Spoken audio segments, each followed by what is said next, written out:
മുറിപ്പാടുകൾ മാഞ്ഞു എന്ന തോന്നൽ. എല്ലാം കഴിഞ്ഞ് മരിച്ചയാൾ തിരിച്ചു വന്നാൽ അച്ഛൻ, അമ്മ, സഹോദരൻ, ഭാര്യ, ആരായാലും അയാളെ എങ്ങനെ സ്വീകരിക്കണം എന്നറിയാതെ വലയും എന്നെനിക്കറിയാം. നിങ്ങൾക്കാർക്കും അങ്ങനെ ഒരു തിക്കുമുട്ടൽ ഞാൻ ഉണ്ടാക്കുകയില്ല. കാലദേശം അറിയാതെയുള്ള പ്രയാണത്തിന്റെ ഏതോ ഒരു ഘട്ടത്തിൽ ജന്മനാടിന്റെ വിളി ഞാൻ കേട്ടു. മടങ്ങാം എന്ന് തോന്നി മടങ്ങി.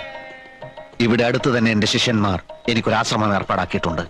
അങ്ങോട്ട് പോകും മുമ്പ് എന്റെ പൂർവ്വജന്മത്തിലെ പിതാവിനെ, മാതാവിനെ, സഹോദരനെ ഒക്കെ ഒന്ന് തൃക്കൺ പാർക്കാം എന്ന് കരുതി അത്രയുള്ളൂ ഈ വരവിന്റെ ഉദ്ദേശം.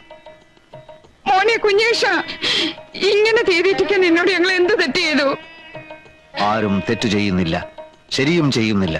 ശരിക്കും തെറ്റിനുമിടയിലുള്ള ഒരു നൂൽപാലത്തിലൂടെ സഞ്ചരിക്കുന്ന നിസ്സഹായരായ കൃമികീടങ്ങളാണ് നമ്മൾ, അല്ലേ അമ്മാവ? ചിലപ്പോ അങ്ങനെയായിരിക്കും. അമ്മാവൻ പഴയതുപോലെ തന്നെ, ഇപ്പോഴും ഒന്നിനും ഒരു ഉറപ്പില്ല. കുഞ്ഞേഷോടെ നിൽക്കാൻ പറഞ്ഞത് ശരീരത്തിനോടോ ആത്മാവിനോടോ? ഈ ഭ്രാന്ത് പറിച്ചു നിർത്തി ഇങ്ങോട്ട് കയറി വരണുണ്ടോ നീയാ? ഭ്രാന്ത്? വെളുത്തതെല്ലാം പാലല്ലച്ച, കറുത്തതെല്ലാം ലേഹ്യവുമല്ല. എന്റെ അന്തരാത്മാവിനെ കശക്കേറിഞ്ഞ ആളാണെങ്കിലും അച്ഛനെന്നും എന്റെ അച്ഛനായിരിക്കും. എന്റെ സഹോദരൻ ഉണ്ണിയെ അച്ഛന്റെ മാരകമായ ചിറകിനടിയിൽ നിന്നും പുറത്തേക്ക് വിടുവച്ച. മോനെ ഉണ്ണി, നീ രോഗികളെ ശുശ്രൂഷിക്കൂ, അവരുടെ കണ്ണീരൊപ്പു, വലിയവനാകൂ. ഏട്ടാ, തടയരുത്. അളിയോ, ഇതെന്ത് മായ, ഇതെന്ത് ഭാഷ! ഈശ്വര, ഇവരതെല്ലാം ഇവിടെ പഠിച്ചു. മോനെ ഉണ്ണി, നീ ഒന്ന് പോയി അവനെ പിടിച്ചോണ്ടോടാ. അമ്മ കേട്ടില്ല തടയണ്ടെന്ന് പറഞ്ഞത്. നിക്കില്ല, അവന്റെ തലയ്ക്ക് കാര്യമായിട്ട് എന്തോ.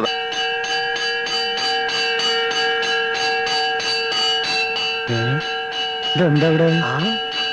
ചോദിക്കാം. ഇത് വലിയ പൊല്ലാപ്പായല്ലോ. മനുഷ്യൻ എങ്ങനെ ഇനി കിടന്ന് തുടങ്ങും? ആരാച്ചത്? എന്റെ കയ്യിൽ പേരും മെരുവിലാസവും തന്നിട്ടല്ല അവന്മാർ കിടന്ന് ശംഖ് വിളിക്കണത്. ശിവശങ്കരേട്ടാ, ഇതാരാ അവിടെ കിടന്ന് ബഹളം വയ്ക്കുന്നത്?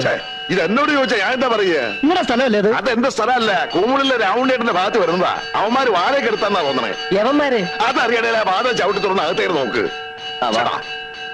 എന്തൊരു പാട്!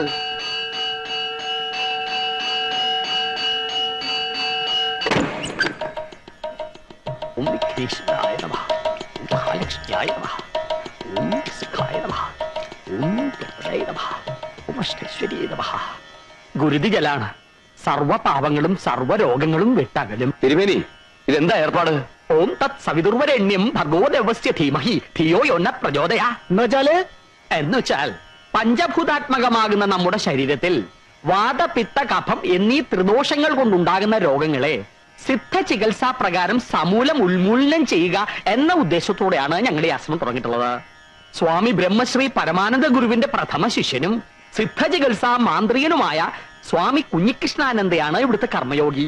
ഓരോ രോഗപീഠകളാൽ കഷ്ടപ്പെടുന്നവർക്ക് ഇതൊരു ശാന്തി കേന്ദ്രമായിരിക്കും. ഓം സർവരോഗ സംഹാര കേന്ദ്രേ നമഃ.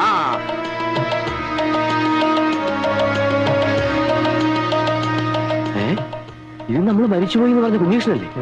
കുഞ്ഞീഷ്ണൻ ജീവനോടെ തിരിച്ചു വന്ന കാര്യം അറിഞ്ഞില്ലേ? ഇല്ല. അതിന് ഇവൻ എവിടുന്ന് വൈദ്യം പഠിച്ചു? ആർക്കറിയാം. എല്ലാം പരിത്യജിച്ചു. ഗുരുവേ നമഃ. എങ്ങനെയോ ഗുരുസന്നിധിയിൽ എത്തിപ്പെട്ടു. ഗുരുവേ നമഃ. രോഗപീഠകളെ കുറിച്ച് അറിഞ്ഞു. ഗുരുവേ നമഃ. ആർത്തന്റെ കണ്ണീരൊപ്പാനാവട്ടെ ശിഷ്ടജന്മം എന്ന് നിശ്ചയിച്ചു. ഗുരുവേ നമഃ. അത്ര തന്നെ. ഗുരുവേ നമഃ. മാർഗേ, നിങ്ങളുടെ തട്ടിപ്പ് തരയുടെ ഒന്നും എന്റെ വീടിന് മുമ്പ് വെച്ച് വേണ്ട. ശംഖ് കൊടുപടിയൊക്കെ എടുത്ത് അറിയിക്കൂ. ഞങ്ങൾക്ക് ഇവിടെ കിടന്ന് തുടങ്ങണം. സ്വാമി, ഏതാണ് ഈ ഭ്രാന്ത? നിൽക്കവിടെ.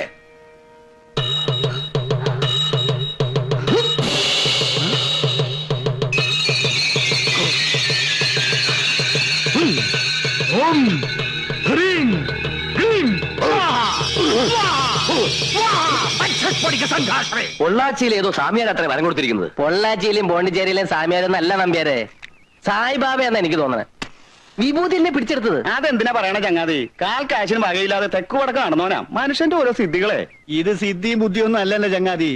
ഓരോ മനുഷ്യനിലും അന്തർലീനമായ ഓരോ കഴിവുകളുണ്ട്. അല്പം മനസ്സ് വെച്ച് പ്രാക്ടീസ് ചെയ്താൽ നമുക്കും ചെയ്യാവുന്നതേ ഉള്ളൂ ഇതൊക്കെ. എന്നാ നീ പ്രാക്ടീസ് ചെയ്ത് ഇത്തിരി ഭസ്മം എടുക്ക്. പോട്ടെ, ഒരു ദിനേശ് പേടി എടുക്ക്. വേണമെങ്കിൽ എടുക്കും. ഒന്ന് പോടോളും.